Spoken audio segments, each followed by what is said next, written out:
Meus irmãos, graça, misericórdia e paz do Senhor Jesus nos sejam abundantemente multiplicadas. Eu quero convidá-los a abrir a Escritura no Antigo Testamento, no livro dos Salmos, o Salmo de número 118. Livro dos Salmos, no Salmo de número 118.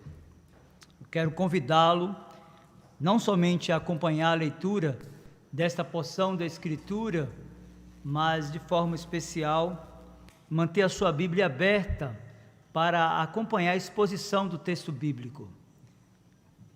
Salmo de número 118. Acompanhe comigo aí, o que diz essa porção da Escritura. Rendei graças ao Senhor, porque Ele é bom, porque a sua misericórdia dura para sempre. Diga, pois, Israel, sim, a sua misericórdia dura para sempre. Diga, pois, a casa de Arão, sim, a sua misericórdia dura para sempre. Digam, pois, os que temem ao Senhor, sim, a sua misericórdia dura para sempre. Em meio à tribulação, invoquei o Senhor, e o Senhor me ouviu e me deu folga. O Senhor está comigo, não temerei. Quem me poderá fazer o homem? O Senhor está comigo entre os que me ajudam. Por isso verei cumprido o meu desejo nos que me odeiam. Melhor é buscar refúgio no Senhor do que confiar no homem. Melhor é buscar refúgio no Senhor do que confiar em príncipes. Todas as nações me cercaram, mas em nome do Senhor as destruí. Cercaram-me de todos os lados, mas em nome do Senhor as destruí. Como abelhas me cercaram, porém como fogo e espinhos foram queimadas, em nome do Senhor as destruí. Empurraram-me violentamente para me fazer cair, porém o Senhor me amparou. O Senhor é a minha força e o meu cântico, porque Ele me salvou. Nas tendas dos justos há voz de júbilo e de salvação. A destra do Senhor faz proezas, a destra do Senhor se eleva, a destra do Senhor faz proezas. Não morrerei, antes viverei, e contarei as obras do Senhor. O Senhor me castigou severamente, mas não me entregou à morte. Abre-me as portas da justiça, entrarei por elas e renderei graças ao Senhor. Esta é a porta do Senhor, por ela entrarão os justos. Render-te-ei graças, porque me acudiste e foste a minha salvação. A pedra que os construtores rejeitaram, essa veio a ser a principal pedra angular. Isso procede do Senhor e é maravilhoso aos nossos olhos. Este é o dia que o Senhor fez. Regozijemo-nos e alegremo-nos nele. Ó, salva-nos, Senhor, nós te pedimos. Ó Senhor, concede-nos prosperidade. Bendito que vem em nome do Senhor.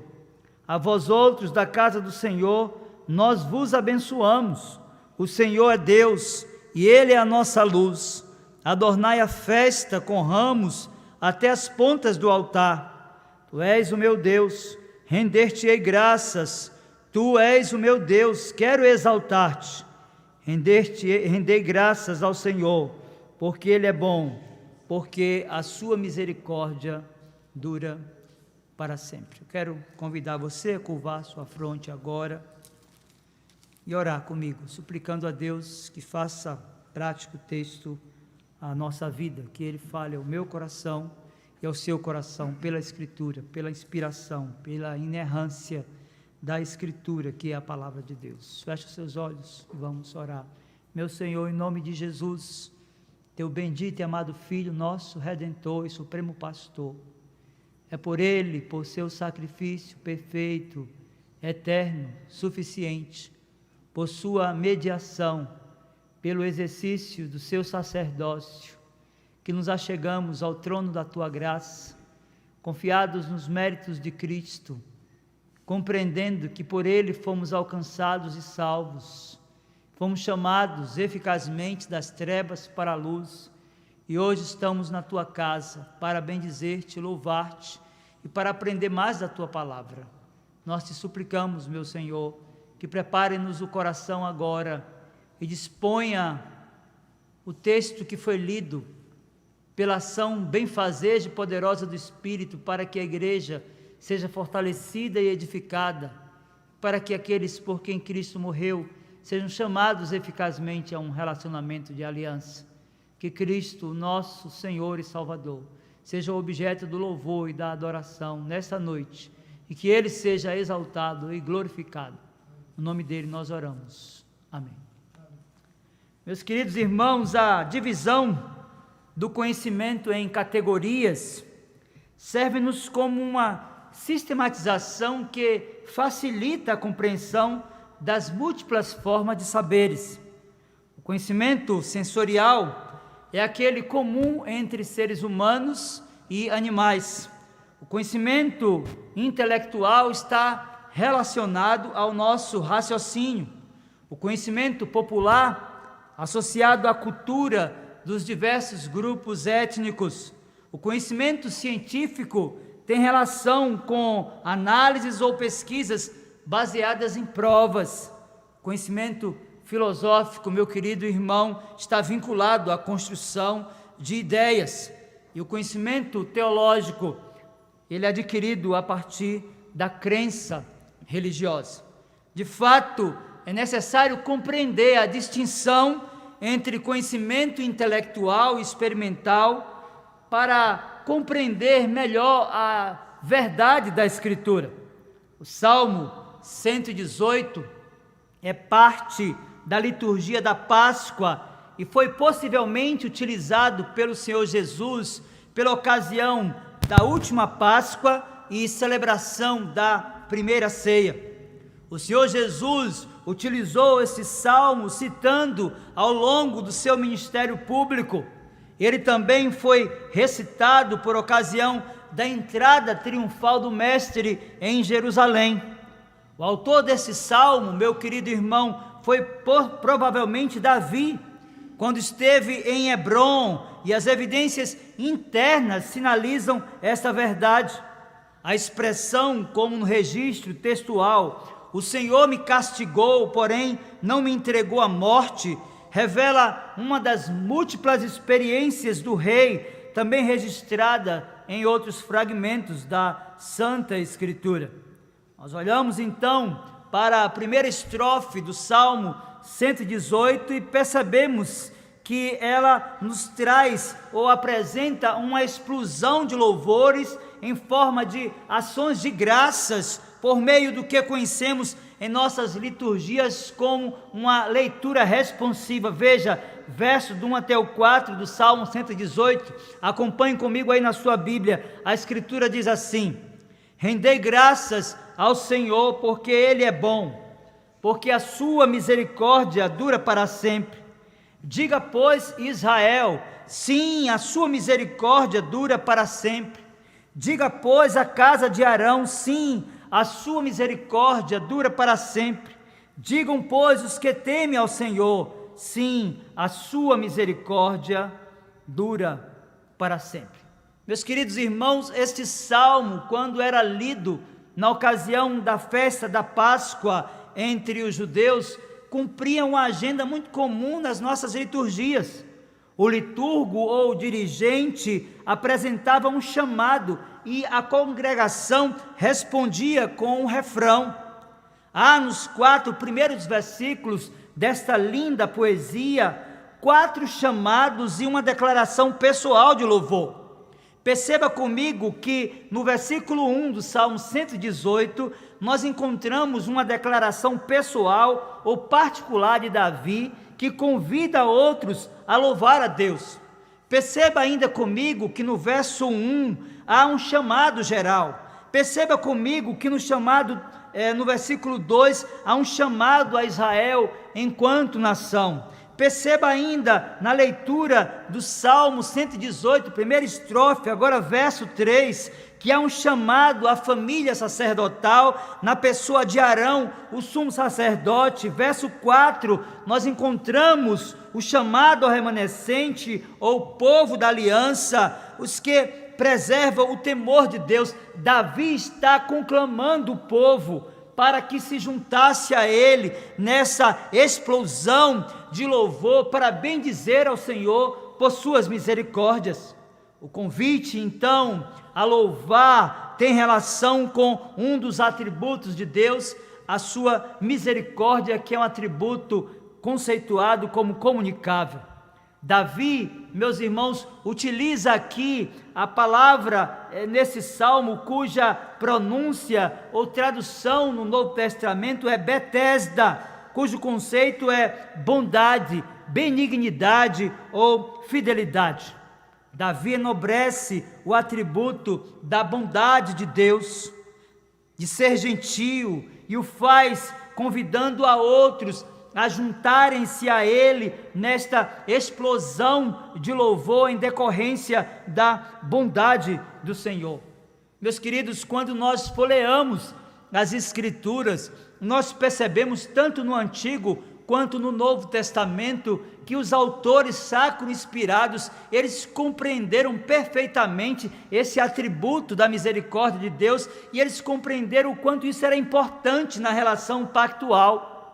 Jeremias, nas suas lamentações, lá no capítulo 3, verso do 21 até o 23, revela que esta relação de reconhecimento da misericórdia de Deus tem no registro sacro inspirado a manifestação do conhecimento de alguém que compreendeu o valor da misericórdia do Senhor. Jeremias capítulo 3, verso do 21 ao 23 diz: quero trazer à memória o que me pode dar esperança. As misericórdias do Senhor são a causa de não sermos consumidos, porque as suas misericórdias não têm fim, renovam-se cada manhã, grande é a tua fidelidade. Meus irmãos, a palavra hebraica utilizada por Jeremias em suas lamentações é objetivamente a mesma utilizada por Davi, cujo sentido é de lealdade ou devoção em relação à aliança e a Deus como o seu autor. É importante compreender que tanto Jeremias como Davi constatam a ilimitação da misericórdia divina, cujo produto final é a manifestação do seu incomensurável e insondável amor. A ideia inerente à passagem é que a benignidade de Deus jamais acaba. Daí a autodeclaração de Davi e seu convite para celebrar a misericórdia ou a fidelidade de Deus ao seu povo. De fato, meus irmãos e amigos, nós estamos bem seguros, não por aquilo que somos ou por aquilo que podemos fazer, mas porque Deus, em seu atributo da misericórdia, mantém a sua fidelidade a cada um de nós.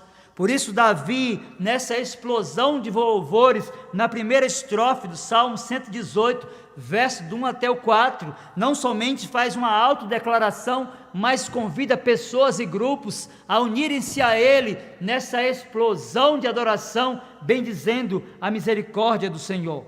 Mas o texto segue então, na sua segunda estrofe. Deixe a sua Bíblia aberta aí no Salmo 118 e acompanhe agora o que está registrado a partir do versículo 5 e até o versículo 9. Acompanhe comigo a leitura. Em meio à tribulação, invoquei o Senhor, e o Senhor me ouviu e me deu folga. O Senhor está comigo, não temerei. Quem me poderá fazer o homem? O Senhor está comigo entre os que me ajudam. Por isso, verei cumprido o meu desejo nos que me odeiam. Melhor é buscar refúgio no Senhor do que confiar no homem. Melhor é buscar refúgio no Senhor do que confiar em príncipes. Meus queridos, percebam comigo que a segunda estrofe do Salmo 118 tem em seu início uma declaração de enfrentamento de uma extrema dificuldade e o valor da oração para tais momentos na vida dos crentes. A palavra tribulação no original hebraico pode ser traduzida por aflição.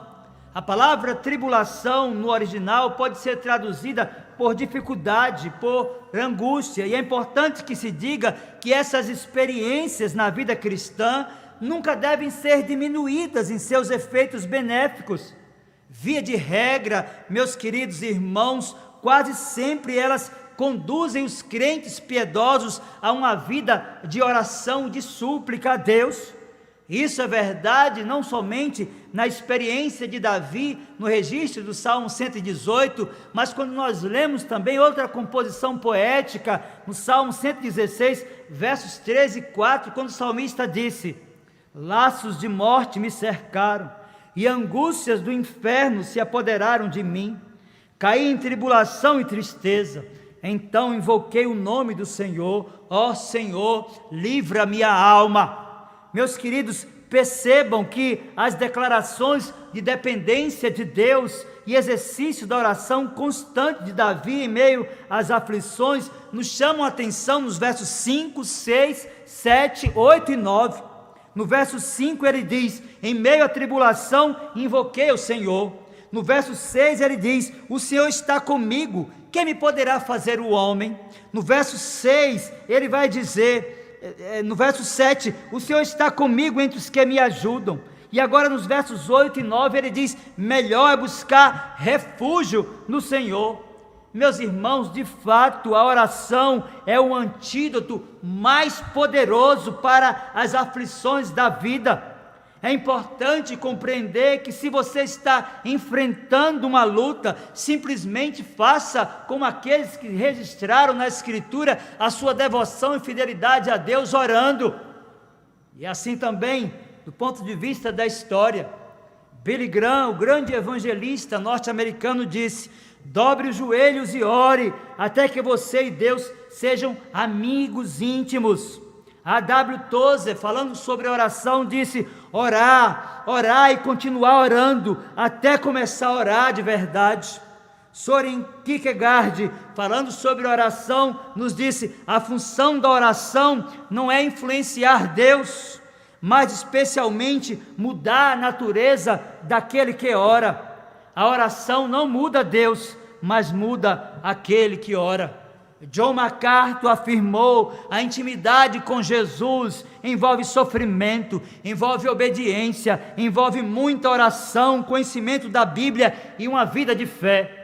João Calvino, comentando essa passagem de forma especial, falando da devoção de Davi e da sua vida de oração, disse: Davi lhes recorda que a misericórdia de Deus nunca falha, pois temos na oração um consolo e um antídoto para todos os nossos males.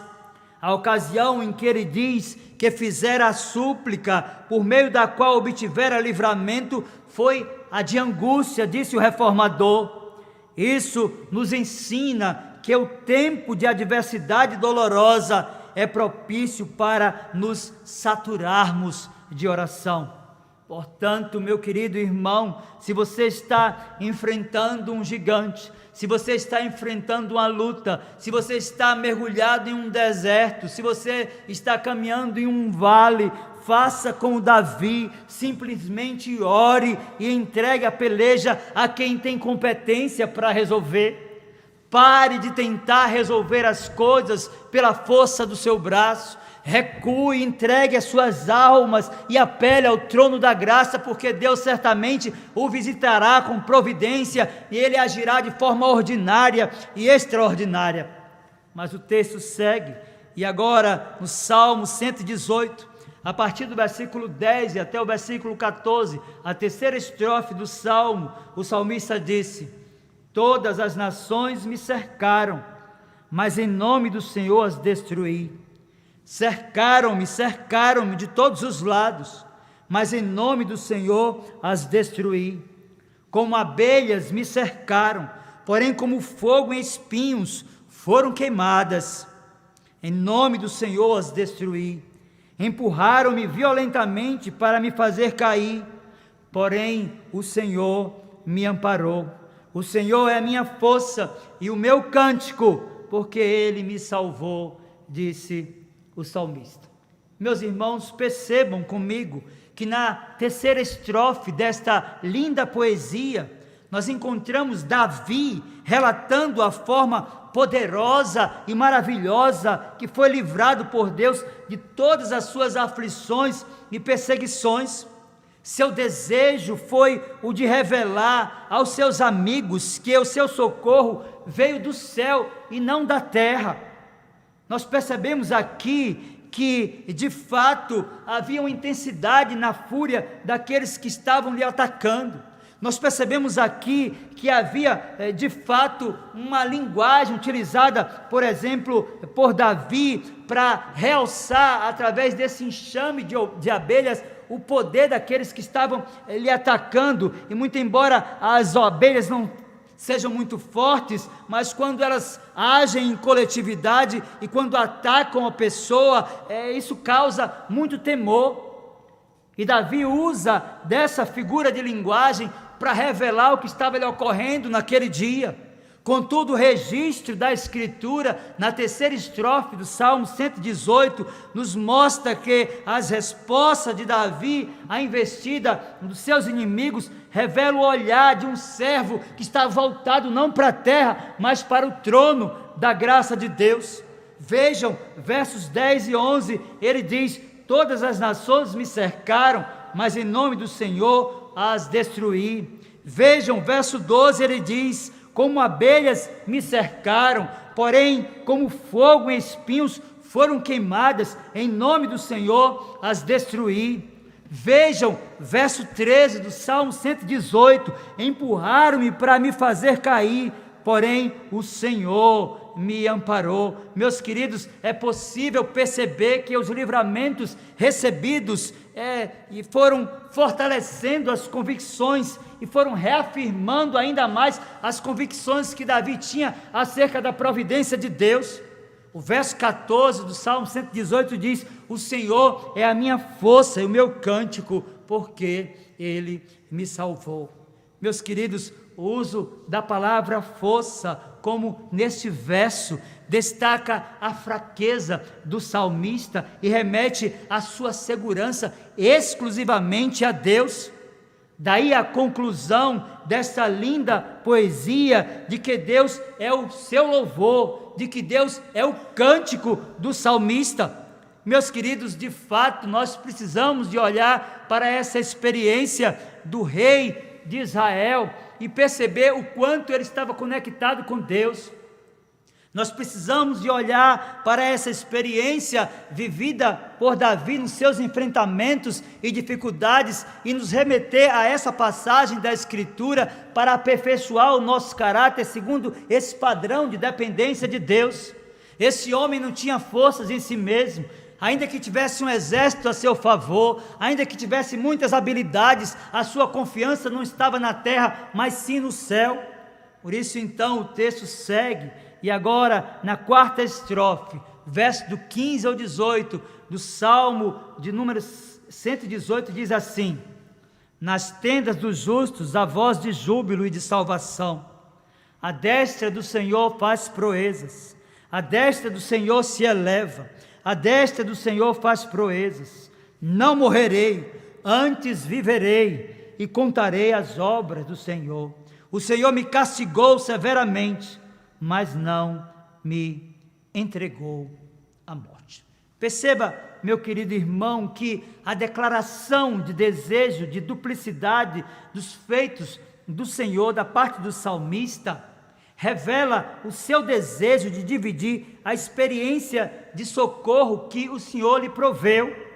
O salmista aqui põe em relevo a manifestação da providência de Deus, destacando que ela foi tão maravilhosamente executada que não podia haver dúvida acerca da sua procedência. O socorro de Davi não veio da terra, mas veio literalmente do céu, daquele que tem o controle de todas as coisas, daquele que rege e domina e que está assentado como um rei medianeiro.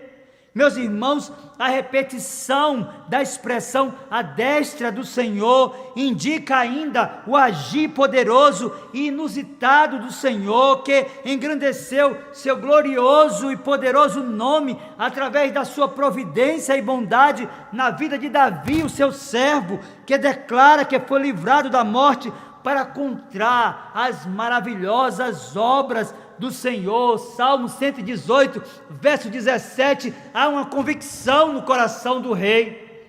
Ele diz: não morrerei, antes viverei e contarei as obras do Senhor. Meus queridos, tal experiência não anulou a consciência de que, não obstante a visitação providencial do Senhor, por sua bondade e poder, Ele também disciplinou de forma severa o salmista, a fim de que fosse corrigido e voltasse às antigas veredas. O verso 18 do Salmo 118 diz: o Senhor me castigou severamente, mas não me entregou à morte. Perceba comigo, meu querido irmão e amigo, que a cosmovisão do salmista lhe permite compreender que, muito embora os inimigos o atacaram injustamente, eles foram efetivamente instrumentos do Senhor para o seu bem. Meus irmãos, de fato, os que vivem e enxergam o mundo com as lentes da Escritura percebem que as coisas mais antagônicas e absurdas podem ser instrumentos na mão do Senhor para o seu bem. Isso é verdade não somente no registro textual do Salmo 118, mas também no registro do Salmo 119, versos 67 e 71, quando Davi disse assim: antes de ser afligido, andava errado, mas agora guardo a tua palavra. Verso 71, foi-me bom ter eu passado pela aflição, para que aprendesse os teus decretos. De fato, meus queridos irmãos, só aqueles cujas lentes lhe permitem enxergar o mundo sob a ótica da Escritura conseguem perceber que as coisas mais horrorosas, que as experiências mais danosas e vis, elas têm da parte de Deus um propósito. Nós precisamos apenas estar com os nossos olhos voltados para o trono da graça de Deus e perceber que Ele em momento algum perdeu o domínio de qualquer coisa e tudo dispõe para o nosso bem. Foi esta a compreensão do apóstolo Paulo quando escreveu aos Romanos capítulo 8 e no verso 28, aquele texto bem conhecido diz: sabemos que todas as coisas cooperam para o bem daqueles que amam a Deus, daqueles que são chamados segundo o seu propósito. Então eu quero dizer para você nessa noite, talvez que esteja diante de uma grande aflição, talvez que esteja diante de uma grande dificuldade, talvez você esteja vivendo o pior vale, o pior deserto da sua vida, quem sabe esteja querendo se vingar de alguém ou de alguma coisa. Simplesmente compreenda que a vingança pertence ao Senhor.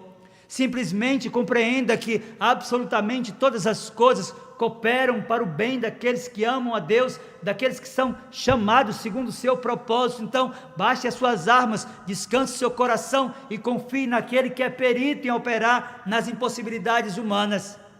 Mas o texto segue, e na penúltima estrofe do Salmo 118, o salmista nos apresenta o desejo de entrar no templo para conferir publicidade aos feitos do Senhor, e ao mesmo tempo que esse texto confere publicidade a um efeito presente na experiência do salmista, ele está apontando para frente, para um vaticínio que seria cumprido na pessoa do Senhor Jesus Cristo. Veja então a penúltima estrofe do Salmo 118, a partir do versículo 19 até o versículo 24, o que nos diz a Escritura: Abre-me as portas da justiça, entrarei por elas e renderei graças ao Senhor.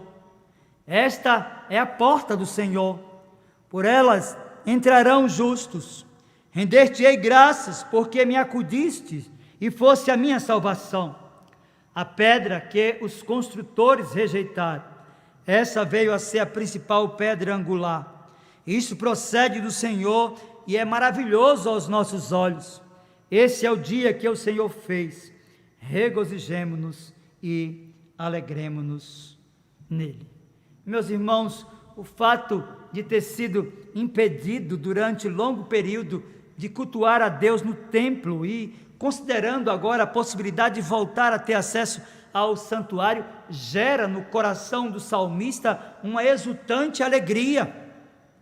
É verdade que cabia ao sacerdote o papel de abrir a porta do templo e conceder acesso aos crentes para o momento de adoração, e Davi, motivado por tal possibilidade, declara, Salmo 118, verso 20, esta é a porta do Senhor, por ela entrarão os justos.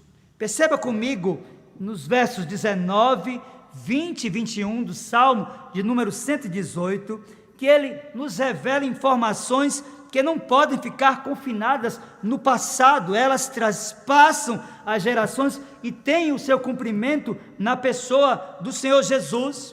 Veja, verso 19 do Salmo 118 diz, abre-me as portas da justiça. Veja, verso 20 do Salmo 118 diz, esta é a porta do Senhor. Veja, verso 21 do Salmo 118, render-te-ei graças, porque fostes a minha salvação. Meus irmãos, é importante destacar que aquilo que foi apresentado como prefigurado em Davi foi cumprido cabalmente e literalmente na pessoa de Jesus Cristo. Assim como Davi foi rejeitado por Saul e por todos os líderes do povo, assim como foi mal interpretado e desonrado, assim também Cristo, o Senhor Jesus Cristo, foi desprezado pelo mundo, foi odiado, foi execrado e caluniado pelas pessoas comuns e até mesmo pelos líderes da igreja. Meus irmãos, o Senhor Jesus é definido nas Escrituras como a justiça de Deus revelada no Evangelho, então cria uma conexão com aquilo que o Salmo 118 ensina e com aquilo que Paulo registrou na carta aos Romanos, capítulo 1, versos 16 e 17.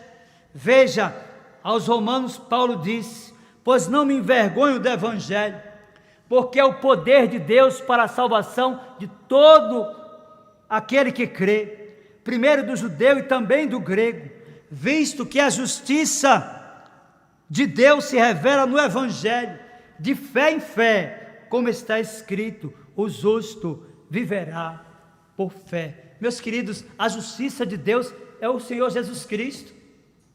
E a ideia de ser justo, segundo a Escritura, é de justiça imputada, é da justiça que Deus aplica pela obra de Cristo no coração do pecador. Então Davi está motivado por aquilo que estava vivendo naquele momento, mas ele está olhando para frente, para a pessoa de Jesus.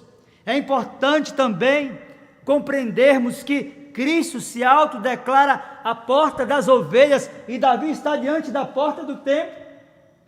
João, em seu Evangelho, no registro das palavras do Mestre, capítulo 10, verso 9, disse, registrando o que Jesus falou, eu sou a porta, se alguém entra por mim, será salvo, entrará e sairá e achará pastagem. Meus queridos, a porta que Davi quer entrar é a porta do templo que conduz à pessoa de Cristo.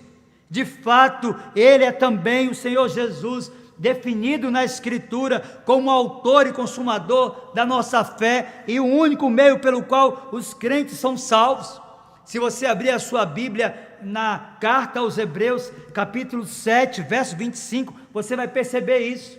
O autor de Hebreus disse, por isso mesmo, Jesus se tem tornado fiador de superior aliança, por isso também pode salvar totalmente os que por ele se chegam a Deus, vivendo sempre para interceder por eles. Meus queridos irmãos, percebam que Davi permanece com o olho no presente e outro no futuro.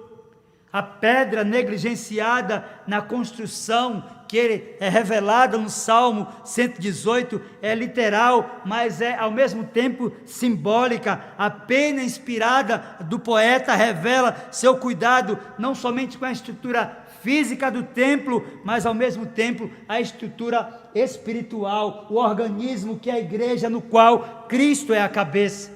E é isso que a Escritura nos ensina. A pedra que os construtores rejeitaram, essa veio a ser a principal pedra angular. E isto procede do Senhor e é maravilhoso aos nossos olhos. Salmo 118, verso de número 22. De fato, meus irmãos e amigos, essa linguagem é espiritual e ela está apontando para a pessoa do Senhor Jesus. O apóstolo Paulo, agora em sua carta à igreja de Éfeso, no capítulo 2, a partir do versículo 19 até o 22, vai dizer que a pedra que os construtores rejeitaram era Cristo.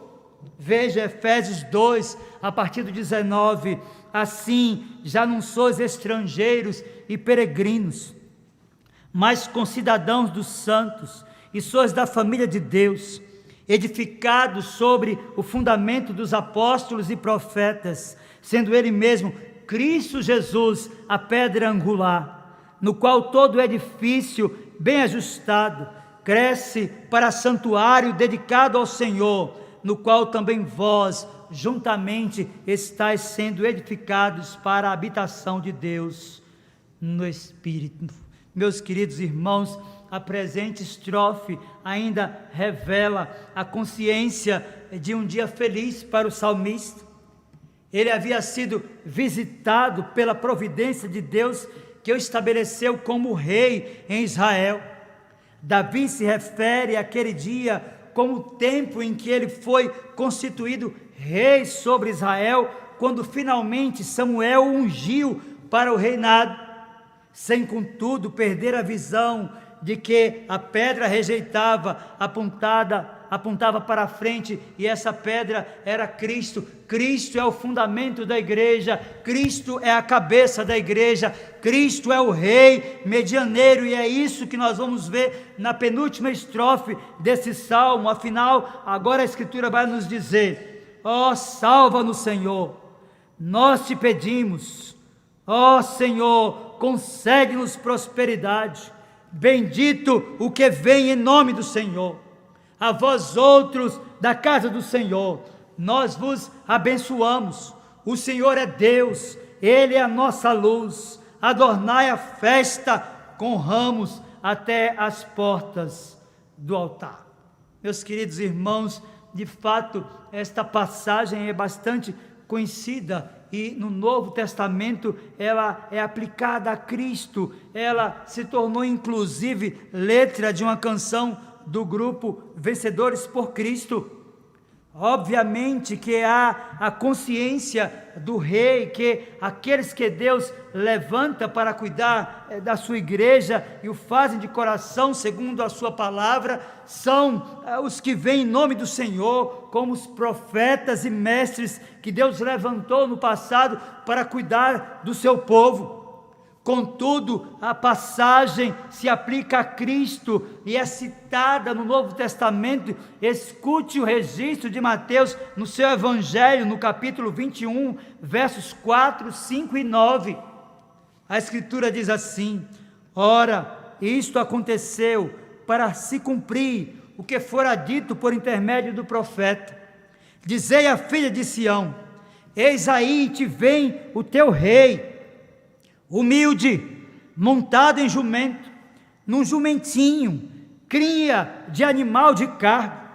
E as multidões, tanto as que o precediam como as que o seguiam, clamavam: Hosana ao filho de Davi, bendito o que vem em nome do Senhor, Hosana nas maiores alturas. Meus queridos, de fato, o grupo Vencedores por Cristo, inspirado nesta passagem, compôs uma canção cujo título é Hosana, e ela faz referência não somente ao registro do Salmo 118, como também o registro do Evangelho de Mateus na entrada triunfal do Senhor Jesus em Jerusalém. E esta linda canção, tão cantada e hoje esquecida, em algumas das suas estrofes diz: mantos e palmas espalhando vai o povo alegre de Jerusalém. Lá bem ao longe se começa a ver o Filho de Deus que montado vem, enquanto 1000 vozes ressoam por aí: Hosana ao que vem em nome do Senhor. Com um alento de grande exclamação, prorrompem com um som triunfal: Hosana, Hosana, Hosana ao Rei.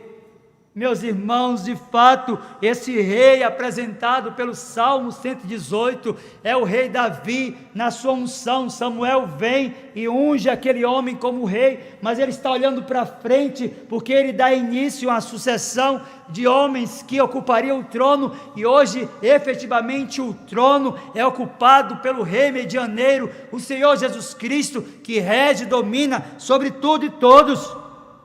É importante, então, compreender que a chave hermenêutica para a compreensão do Salmo é entender que Davi era um tipo de Cristo e deveria, como rei de Israel, cuidar do povo da aliança, provendo as suas necessidades.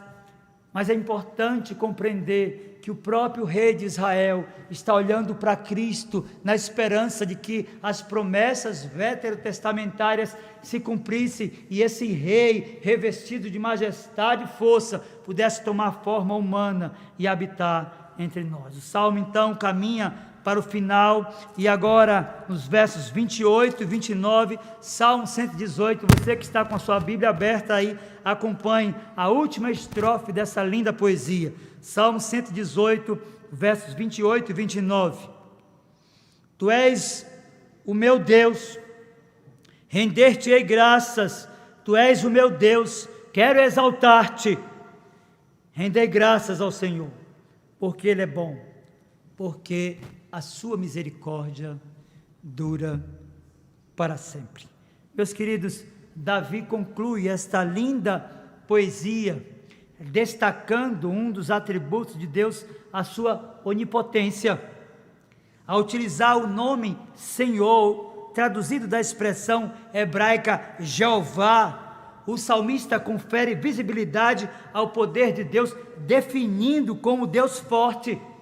Meus irmãos, esta declaração revela o nível de experiência e intimidade que o salmista tinha com o Senhor. Ao livrá-lo da morte e visitá-lo providencialmente em suas necessidades, Davi cresceu em intimidade com Deus. Daí essa necessidade de ajuntar um grupo de pessoas para celebrar a misericórdia de Deus. Meus queridos, nós iniciamos a exposição desta mensagem destacando o valor das experiências vividas pelo rei de Israel e o quanto isso fez diferença em seus enfrentamentos e dificuldades. E eu quero concluir a mensagem, a exposição do Salmo 118 nesta noite, destacando alguns ensinos preciosos que podem ser retirados de tudo quanto nós ouvimos até aqui. E o primeiro ensino que nós podemos retirar do Salmo 118 é que as experiências que Davi teve com o Senhor, de forma especial nos tempos da adversidade, o credenciaram a convocar o povo para bendizer a Deus, ainda que diante de dificuldades. Meus queridos, mesmo que bem relacionado, mesmo que tendo um exército poderoso ao seu serviço, ele disse, Salmo 118, verso 9, melhor é buscar refúgio no Senhor do que confiar em homens. Então, o primeiro ensino que o Salmo nos traz na conclusão dessa mensagem é que nós, providos por essa relação de intimidade e de uma experiência que não está resumida apenas ao conhecimento intelectual da Escritura, precisamos apelar para o trono da graça, aguardando a manifestação do poder de Deus, porque Ele é perito em operar nas impossibilidades humanas. Mas há um segundo ensino que nós podemos retirar desse salmo, é que o papel de Davi enquanto rei da nação israelita foi de provedor das necessidades dos seus súditos. É importante lembrarmos que a aliança e a sujeição ao rei, como cabeça da nação, era fundamental para que o reino florescesse e a nação recebesse as provisões para uma vida abençoada. Havia uma espécie de pacto nacional e os súditos deveriam estar submissos à condução daquele rei.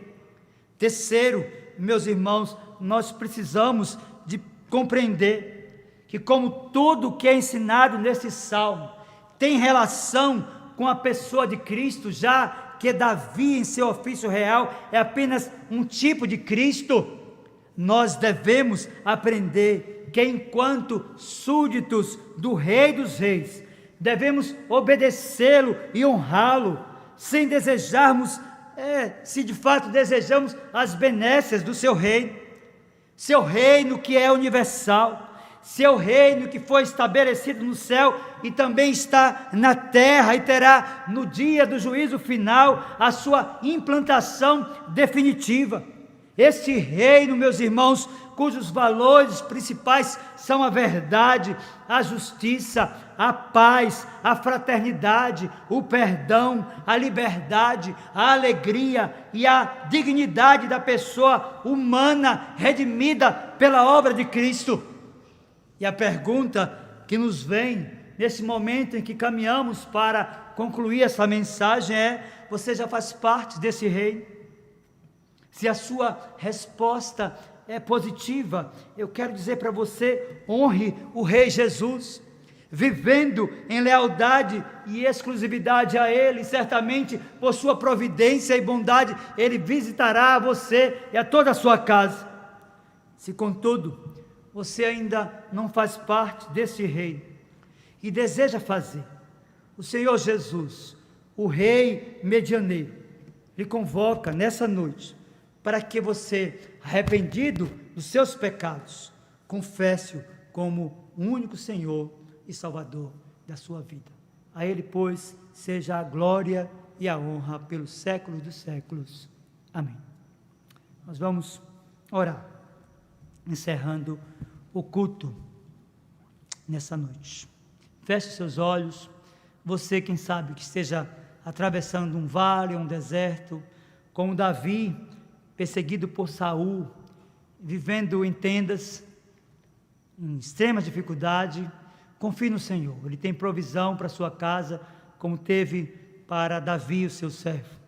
Mas talvez você que ainda não confessou a Jesus como seu Senhor e Salvador, possa fazer nessa noite, arrependendo-se dos seus pecados e confiando na obra de Cristo como suficiente para a sua salvação. Feche os seus olhos agora e nós vamos orar e impetrar a bênção dos apóstolos. Meu Senhor, em nome de Jesus, o Rei dos reis e Senhor dos senhores, o Rei medianeiro, revestido de majestade e poder, é por Ele o seu sacrifício perfeito, eterno e suficiente, por sua mediação, bondade, misericórdia, poder, que nos achegamos a Ti nesta hora, para suplicar-te, meu Senhor, a Tua visitação na vida dessa pessoa que eventualmente esteja enfrentando um grande deserto. Nós sabemos que o Senhor tem provisão, basta que de fato reconheçamos a Tua grandeza e poder. Por isso dá consciência a esse Teu filho ou filha da necessidade de desarmar-se e entregar a batalha ao Senhor, que é o Rei dos reis e Senhor dos senhores, para que, tomando em Tuas benditas mãos, o Senhor conceda vitória a esse Teu servo. Nós te pedimos também, meu Senhor, que por Tua graça abra o coração daqueles que estão desvinculados desse reino, que ainda não estão aliançados com o Rei Jesus, a fim de que, arrependidos dos seus pecados, abracem a fé na obra substitutiva, suficiente do Senhor Jesus como Salvador. Concede-nos, meu Senhor, uma noite na Tua paz e guarde-nos pelo Teu poder, nos dando uma semana abençoada e rica de paz e alegria no Teu Espírito, pois nós oramos no nome de Jesus. Amém.